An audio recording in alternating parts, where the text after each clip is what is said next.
The next last panel here, it's all about, we've been hearing about platforms, been hearing about all different forms of TV measurement, TV trading. I'm going to welcome Jamie Power, Chief Operating Officer of Cadent, and her panelists to help us understand a bit more about where all these platforms are going and what they all mean. Come on, Jamie. Thank you. All right, we'll figure it out. Hey, guys. Oh, hey. See.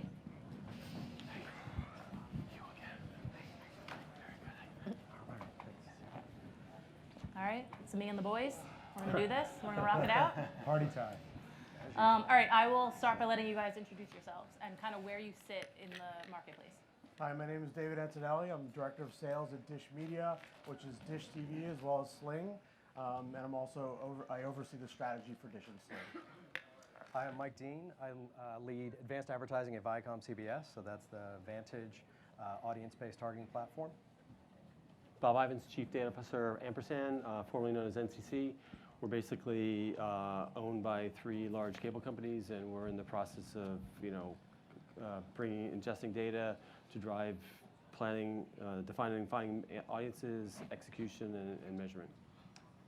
Hi, Dan Rosenfeld. I'm the Senior Vice President of Analytics and Insights for Xandr. We operate the largest addressable TV business in the US. We also have a very large premium video marketplace, and we have we recently announced the acquisition of a really awesome company called Clipped, as well as AppNexus.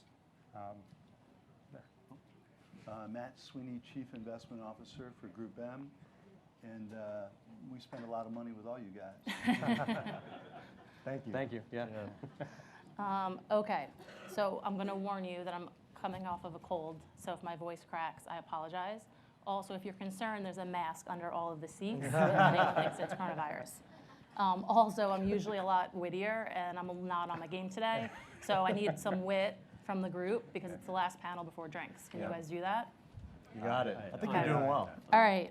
So just a couple opening remarks. If we look at what's happening in the TV marketplace, I mean, this is going to be a pretty pivotal year.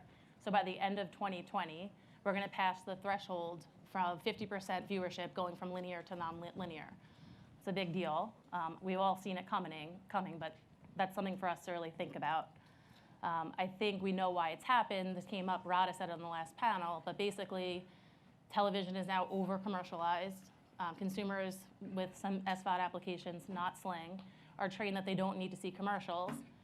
And what marketers need to do is they want to send more thoughtful ads. And what we need to do to keep the marketplace moving forward is figure out a way to get more yield out of each unit by using advanced targeting. So that the ads are more thoughtful and the suppliers can actually make more money off of the units. With all that said, there's so much value in television because basically if you think about television as a supply chain, it has the most integrity. There's not a bot sitting in anyone's living room. So with all these issues, it's kind of time that we come together as a marketplace and figure this out. I think we have a pretty good panel to get started. I think we've been talking about the evolution of television for what for me feels like forever. So it's time for us to kind of figure it out so the true value proposition of television doesn't kind of get sucked up. So with that, I will start with a question that I believe is easy but was not on the prep call. What do you guys think? Like, if you look at the last 5 years, like, what are the most significant changes that have happened in television? I mean, I think speaking for what we do at Dish Media, I mean, obviously OTT and live OTT has changed and added to some of this fragmentation that people are talking about today. I think it's great that we're all here together talking and thinking about ways to kind of bring that into the fold of measurement, but that's certainly disrupted the way that we're doing that measurement. Yeah. I'd be surprised if anybody gives a different answer, which is like. Did you say my first question sucked? Well, I mean, from a TV programmer perspective, it is all the new ways and all the new endpoints on which consumers can consume content. Consume content, but do you think that like the marketplace is moving fast enough to address that? So like TV is still like primarily getting transacted on a demo in the upfront. So all this stuff is out there. This but, like, reminds me of the year of mobile. So smartphones were launched in, what, 2007 timeframe? And for the next 7 years, it was always the year of mobile. And we were talking about the advertising industry, the agencies and marketers were going to finally catch up with where consumers were spending the majority of their time. And it feels Digital was the same way, by the way. Absolutely. It feels like Addressable. It feels like the same thing's happening in this marketplace. I mean, it takes longer than we expect. It's frustrating. We make incremental changes and moves forward, and then you take a step back or two. But I do believe in what you said initially, that this is going to be a pivotal year, and the next couple of years will be the year when these changes finally catch up. I thought your question was favorite color. I thought that's what you were going to do first, so I had that prepared.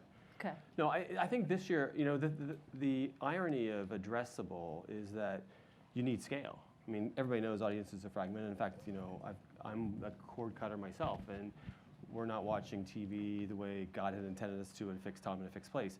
But I think that, you know, to have the scale to then carve up the audience in a place where a marketer wants to reach a very sophisticated, with a lot of precision, that's what needs to happen. And I think, you know, I might take exception to Matt's largest addressable footprint. I don't know what those numbers mean.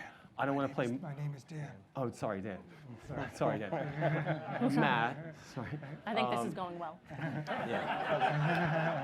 I'm offended that he thought I was Dan and you're Matt, so that's another.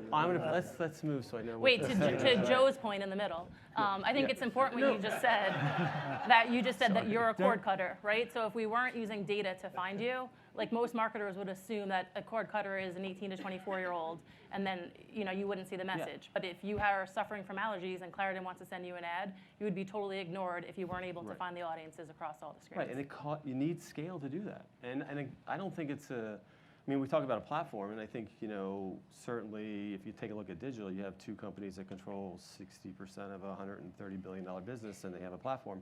Platforms are going to be important, but, you know, the scale and being able, it's a team sport at this point. And I think that's the biggest change that I've seen this year. I want to go back to your original question, though, Okay. right? Like, Dan. Have we moved fast enough? Said Mike. Like, in some ways, like, consumers do not have a problem with the TV ecosystem today, right? They have more options than they could ever dream of, more content than they could ever consume. I mean, sure, like, there are some ad experience issues, but they're relatively minor. And at least on the sell side, we've done a good job of creating solutions to reaggregate scale, to monetize all the impressions. So if one TV platform, if the answer is, you know, have we done enough to move towards impression level addressability and targeting? Certainly no, we're far from that. But in terms of providing a good consumer experience and supporting the economics of ad-supported TV, yeah, we're doing a pretty good job. Okay. All right. Now, if you guys cannot answer this question, we're going to have a gong, and I'll remove you from the stage. It's going to be like Survivor. So the topic of this, or the title of this panel is One TV Platform to Rule Them All. And is it realistic to agencies or marketers to navigate all these different panels? So I will start with you, because I know you have a strong opinion on this. So before moving into the role at GroupM, I ran Xaxis for a number of years. I come from the publishing media side, necessarily the agency side. And it's really hard to do programmatic well, right, for advantage in the marketplace, especially because there are so many walled gardens. If you're working with a marketer and they're sort of just getting in initially into programmatic, and we're sort of modeling audiences, leveraging some of the first-party data, we're pushing into a buying platform, and we're optimizing. And all of that stuff is happening with the agency. The media partner isn't doing that for us. We want to hire the traders and the analysts and the optimization folks and the data strategy folks to bring those insights back to the marketer. Then they say, hey, we want to buy YouTube. I'm like, yeah, but we're not buying YouTube. We can't buy YouTube on this platform. So you got to launch another platform. You got to go with Google, and you got to start buying YouTube. Then they come back and go, hey, we think we should do more with Amazon. There's a third platform, right? And then they say, we want to buy full episode players, but I can't get it off your primary DSP. There's a fourth and a fifth. It gets very, very complex quickly. But the other thing that we have to understand on this side of the business, there wasn't a lot of friction in buying TV. It's a pretty efficient medium. When you start buying, leveraging data and platforms and multiple platforms, the cost of that transaction goes way, way up. And then you've got to start measuring, well, you got to start figuring out, is it worthwhile? Do all these platform fees and tech fees and all the things they talk about, the ad tech tax, is that going to make your marketer's business grow? Is the combination of the efficient or effectiveness or incrementality of those campaigns going to help your client? That's a whole new set of problems that we're going to have to consider. And the great thing for GroupM and folks in the agency business is it's going to be complex for a long time, and marketers are going to need people with a strong point of view to help them figure it out. So it's bringing in like a different skill set of people that can kind of bring all this together. Absolutely. Anyone else want to talk about, was one platform realistic? Is it about a platform, or is it about bringing kind of standards together so different platforms can speak? I mean, one thing that Matt, that was a great answer. I'm wondering from your clients. Do you want them to buy more now? That would be nice. Wondering from your clients, are they giving you feedback in terms of, okay, now you've added one more, now you've added one more? Is there? It seems to in our prep call and thinking about this a bit, it's the client investment that will ultimately dictate how streamlined we can get and how much they will bear. I mean, Jenny said it earlier, wanting everything in one place. So I guess what kind of feedback is sort of coming from the client side? Because I think ultimately that is going to determine, the answer. But I guess to Matt's point, if you bring in other people and the agencies are kind of navigating it and just like behind the scenes putting it all together, and the client feels like they're extracting the value, is that kind of what's happening now? But they're already voting with their money. What? I mean, there's $130 billion, in 20 years have moved from zero to that. So the client's already telling you what they need. They need, easy to buy, easy to sell, and easy to execute. And I don't think TV, maybe for the upfront is the most efficient transfer of funds. It gets really, really complicated outside that window. So going back to like addressable TV, Xandr at least recognized that it was a bummer of an experience for a number of clients. We heard that from the marketplace, and we've tried to aggregate supply by partnerships with Frontier and Altice, and on the connected TV side, I should also mention Dish. We have a very, very successful partnership with Dish in the political category, and we're making strides in the void of having consensus around a single platform. It's an aspirational goal, and that's a beautiful thing. But as much as we can do on our own to make it easier for our clients, we're taking those notes and trying to implement that. I think if we say we're going to do no evil, we can build a platform and control it all. Isn't that what Google did? Sorry. That's a good segue. So I don't know who said it. Someone said it earlier. But what marketers really want is they want to be able to understand holistically their entire media plan. And in digital, we saw some walled gardens pop up, and now we're starting to see that in television. So if the marketer is the one with the money, and they want, and we're all saying that we need to be more thoughtful with our messages, why can't we all kind of work together to move the marketplace forward? Do you think that's one of the things that's holding it back? And can some of you on the stage work together better? I don't think it's an or statement. I think it's an and statement. Okay. I mean, I really think that it needs to be work together. It's like I said earlier, it's a team sport. Was that a brand message? Possibly. Yeah. There was a dollar bet out there to Okay. see if I can get that in there. No, I don't. I mean, I don't mean to be like that, but I do think we work together. I mean, we do a lot of business with you guys. So we need to recognize who the customer is. And I think speaking at the history of our organization, we probably looked at our owners as a customer. I think now we're market facing, and the money comes from the agencies and the brands, and we need to make it easier for them. We need to make it easy to find and find an audience. We need to make it easy to execute, and then to measure and report what they wanted to achieve. And I don't think we've done a good job of that. I think a lot of it comes down to how far does a single platform go down to activation. So going back to linear television, there are planning platforms that sit on the agency side that can give a sort of macro level indications and guidance about investment, but then ViacomCBS is going to take Vantage and remix that, right? Use information only we have about the availability of information, about the audience, about demand against the inventory to produce a better plan. So that is two platforms talking to each other, one doing planning, one doing activation. We could also have other platforms sitting in the middle, like Viacom was an early participant in OpenAP. Yeah, because CBS is in the now. co-viewing will get lost if each group stands up their own platform. If we don't have a common methodology for co-viewing, but I'm even just talking about, essentially like inventory and pricing information and the ability to move an audience between platforms so that you can plan against it. We're not going to have one platform. Like, it's unrealistic, so we need standards by which the platforms interoperate, and we need to understand where one platform stops in terms of the capabilities it's delivering and another starts. I go back to Matt and on the agency side. Even if buyers put all their inventory into one place, if sellers put all their inventory in one place, every buyer has their own platform, right? We're going to plug into a different platform from GroupM, a different platform from Omnicom, and so the complexity will exist on our side of the ecosystem regardless. Maybe we should just collude on our side of the business. And I see Lyle back there. Lyle, I'm only kidding. Yeah. Lyle didn't even smile. Are there attorneys in the office? Yeah. So all right, we've been talking for years. What are the 3 or 2 or 1 biggest accelerants to start making the marketplace move? It's not moving, let's be honest, right?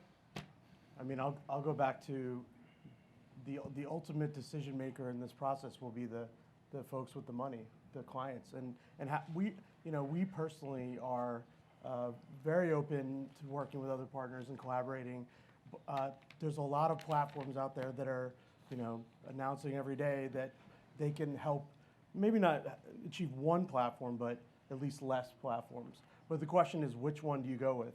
And I think that's dictated by where the brand wants you to go and where your agency partners want you to go. So I think that is a huge determinant of how this is going to resolve. No one else? No, I got 2. Good, thank you. Interoperability in terms of tech, and in terms of measurement, standards, but I just want to make a comment about standards. When you have 10 different industry bodies and 2 influential measurement companies all vying to put out standards, it's a real challenge. If everybody and their best friend has a standard, it is not a standard, and that is what is going on. My answer would be, and you're not going to like this, Jamie, empathy. Why? Because I'm not empathetic? I know you. I feel like we often get in a room and are having sort of conversations with ourselves. I agree with that. Not trying to understand the alternative point of view. We all have bosses and shareholders and CEOs and things at stake, and we have to try to seek middle ground. And I'm going to throw in kindness, if empathy. Oh, so I'm not kind either. This is great. I can't wait to come back next year. No, I think, and let me know if you guys agree, I think that the technology has been around for a while. It's been at scale with the MVPDs for the last 5 years. But I think, to your point of walking into rooms, I think that there's a small group of people that have focused the last 5, 10, 7 years on this. And then everyone gets in the room and tries to sound smart. And it's at the point that people feel like they're embarrassed to actually ask. So a client won't ask, everyone just shakes their head. Because we're obviously not getting the value proposition out, because if people got it, they would be doing more addressable. But to Dan's point, it's a bingo Getting board. back to the kindness. No, it's a bingo board. It's a what? It's a bingo board. There's no easy line, or column. Everybody in the consistent methodology, consistent technology platform. That's the problem. If you want to do something at a national scale, you're all over the bingo board, and there's no row or column that you can stand up and scream bingo. And that's the challenge. And I think that's where companies need to. Interoperability, I think, is a great word, and I think that should be in every pitch deck going forward. I think that's what we need to be able to do so that we can make it easier for Matt, because he's under pressure to get things done. We've made it really complicated for him. I'm sure. Let me just tell the conversations we have with clients. Ratings falling off the cliff like they've never seen before, 20%, right, year over year. Prices going up again. I don't want to say what I think the prices will go up again, but prices are going to go up again.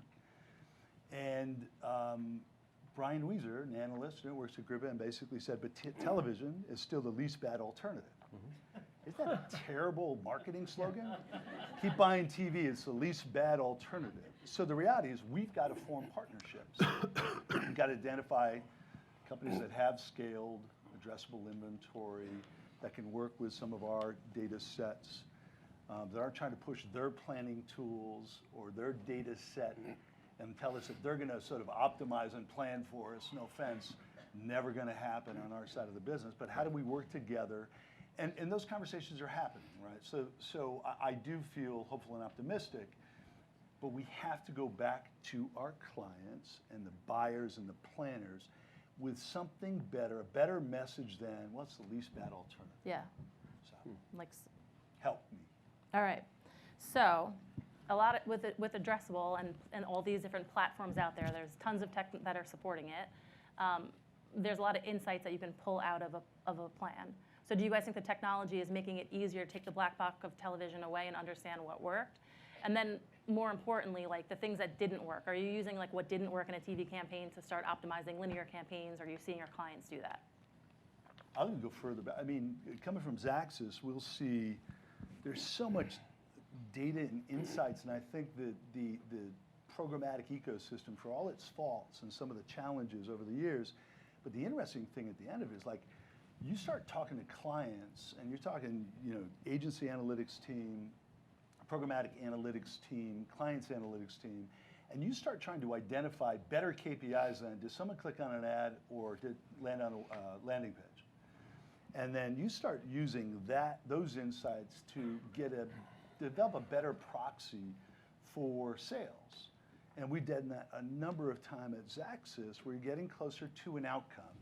And I start to twitch when people say they're going to outcome media and we're going to be an outcome broadcaster and all that, because outcomes mean different things to different people. But if you sell cars, you still need someone to go to a dealership on a Saturday or Sunday, and 99.4% or whatever it is of those cars will be sold that way. And the auto manufacturers and marketing teams and analytics teams know that the best way to get someone closer to go to a dealership is get them to a website and have them do three or four different things. Right. Did they look for the model on a lot close by them? Did they check out the local dealer? Have they looked at financing options? Do they have a trade-in? Have they built out the SUV that they need because they have a new kid, another baby, and they need a third row seat? All of that digital exhaust is available programmatically and can be used not just in programmatic channels, but in other channels. So you've got all the exhaust from search, social, programmatic, traditional performance stuff. We got to bring that upstream into other media channels. The thing that you said, though, I think is an interesting point. I mean, if you go back 10 years ago, the only media that had that passively collected behavioral data at scale was digital. And I think that data is increasingly available. And I don't know, I don't care whether it's your frequent shopper card at a grocery store, your location data that you get from a mobile phone, website visitation, or even what you watch on TV. You saw the promo and you watch a show. That is what's happening. And I think with the best of the bad alternatives. I forget what the phrase was. Least bad alternatives. No, I mean the fact that we're still saying that 50% of my TV works, I just don't know which half. That's just sad. We can do a better job because the assets are out there, and I think I've always said that one of the challenges in our industry is like being able to get the kind of tech talent we need, the data science that we need, and I'm seeing that start to crack now. I'm seeing more people saying this is an interesting challenge, and that's an exciting part for to be in the TV ecosystem at this point in time. So in addition to Brian Weiser being a luminary of the industry, there's a guy named Byron Sharp, right? How brands grow. And one of the things he talks about is you can't target your way to growth, right? That targeting is a tactic as part of a media plan. And so I think that's one of the things that can get lost, right? Is you need to reach large audiences. You need some element of chance within a plan, and that programmatic and these other techniques would layer on top. Where I think that we can use data more effectively is in frequency capping.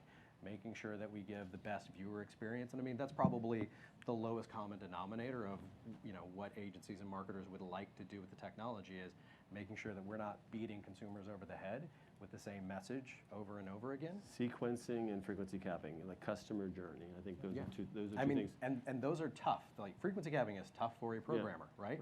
Because we need to fill every impression, every. It's tough executionally too. Yes, I mean that to try to get that done. Right. But it goes back to the exhaust that the digital platforms have had for 20 years, and they've been out there, talking about better targeting, better measurement, better data, and we're at a point where we can neutralize that advantage, and I think we have to. So one of the insights coming off a specific type of execution with Xandr, which is our cross-screen addressable execution, which enables dynamic ad insertion on both TV and premium digital video, is only both exposures, because we have a deterministic identity graph coming from our subscribers. And it really answers the question for some, how do I allocate dollars across TV and digital? Just a very basic question that a lot of marketers struggle with.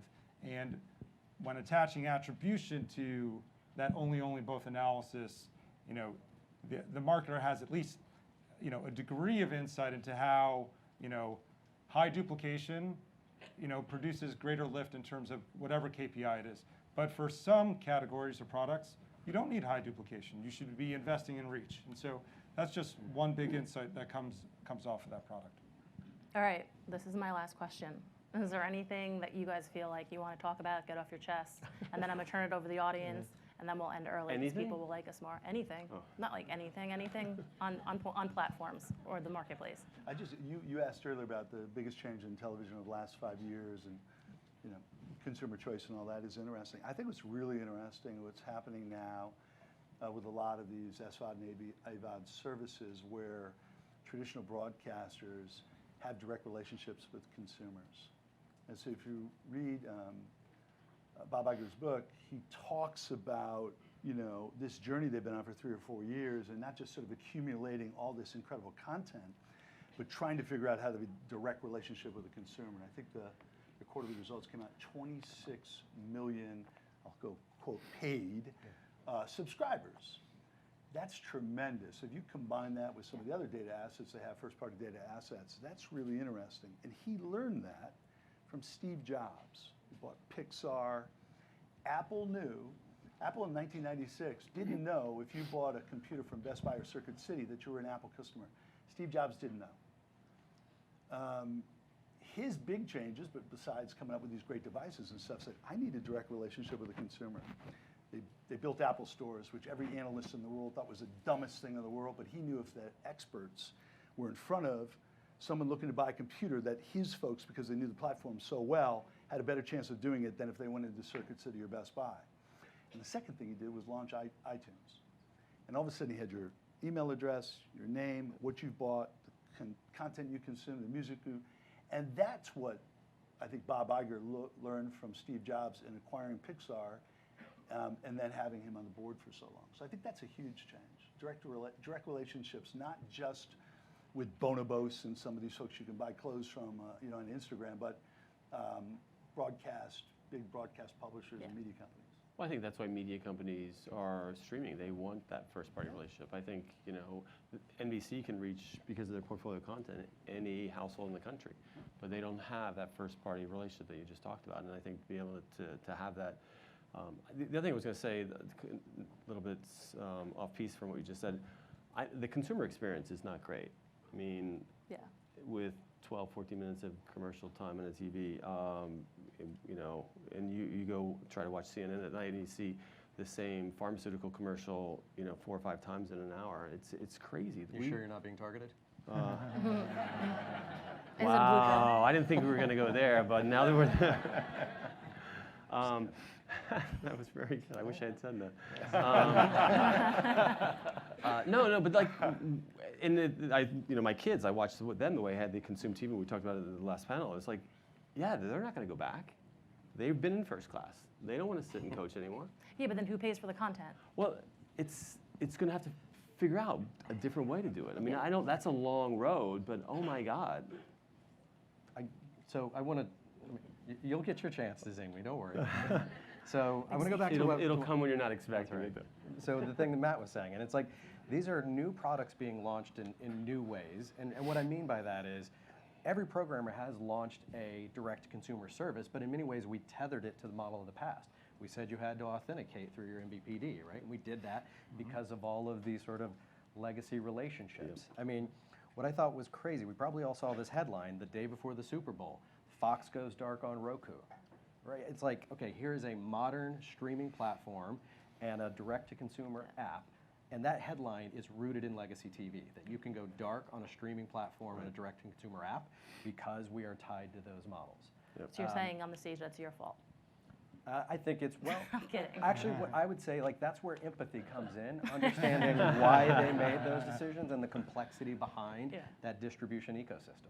And that distribution, like there's billions of dollars that have been ripped out of that normal food chain, you know, consumers to MVPDs to media companies from advertisers, like all of a sudden it's gone. It's like, it's gonna change things. I mean, it's half the revenue for programmers, right? So it's not something that, when we change something on the ad side model of it, we change and potentially disrupt the distribution side of it as well.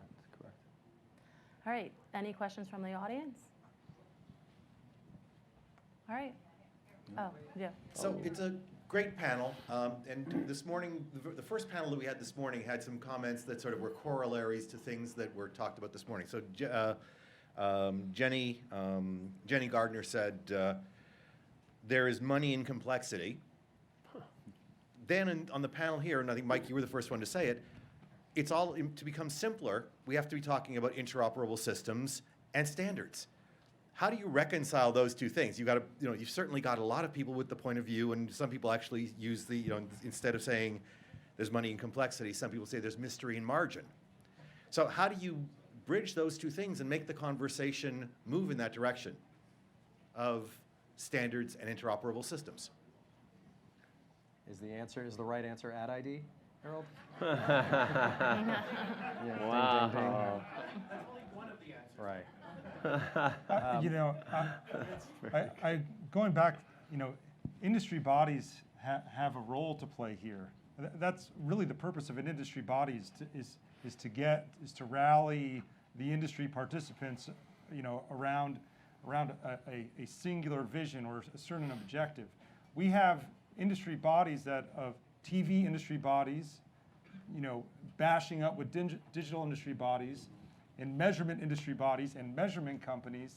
And I think if we could resolve that, we could, and we all rallied around a single one, you know, we could maybe get to resolution faster. But there's just way too much noise, and we all have businesses to run.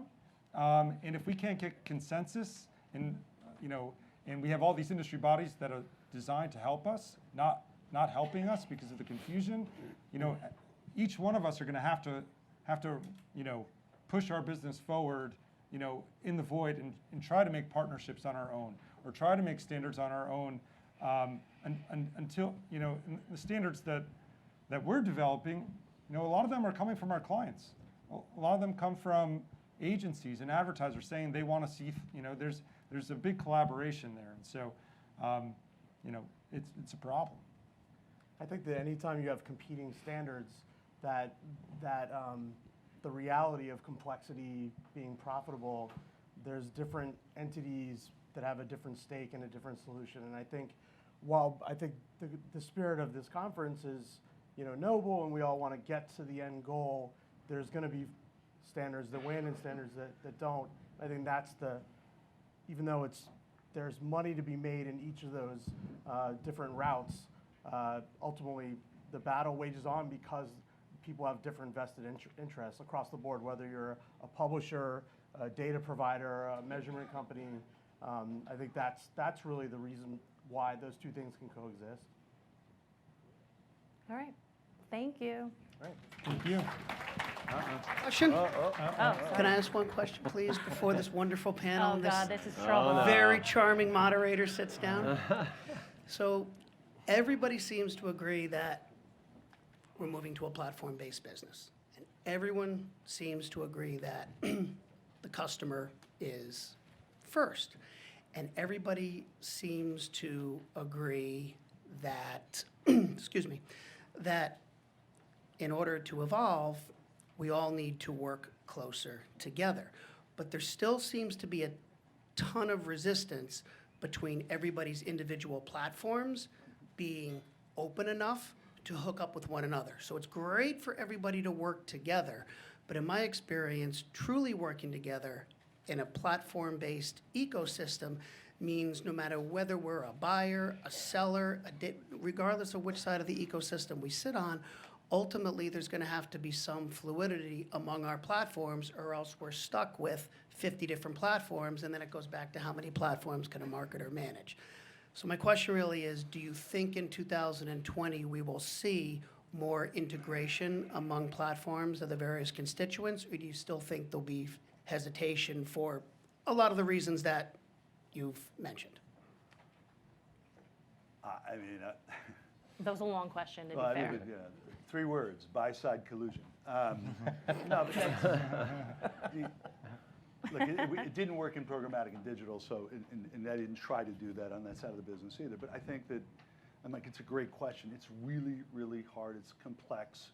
At the end of the day, self-interest rules.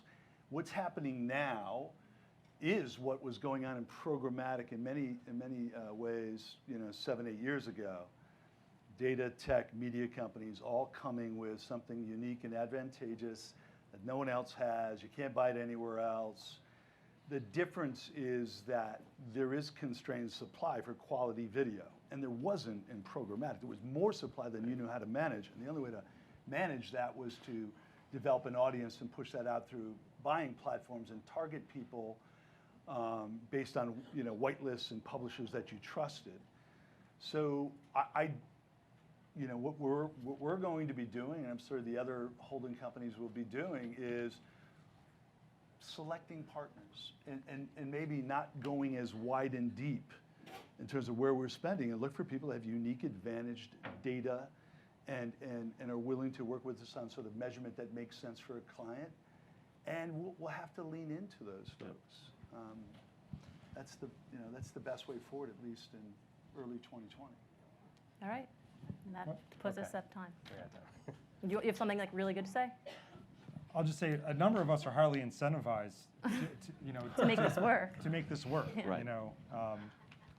Especially with. I would rather do it to ourselves before somebody else does it to us. Exactly. All right. All right. Thank you. Good final words. Thanks, that was great.